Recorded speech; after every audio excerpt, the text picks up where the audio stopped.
早晨弟弟，早晨先生，早晨波波，早晨公公。我想介紹自己，我個名叫做米亞蒂，平時係叫米亞。我今年39歲，我讀中學畢業，我結咗婚，不過未有仔女。我識廣東話同埋講英文。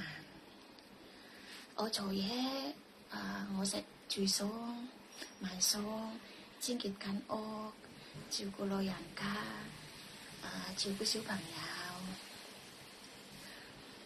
我喺澳門做2年，差唔多2年。跟住咧喺香港我做8年，照顧婆婆公公，清潔屋企、煮餸買餸，全部。跟住咧我有2年照顧小朋友喺香港。我喺新加坡都係2年。我唔驚狗，不過我有少少驚個貓咁嘅。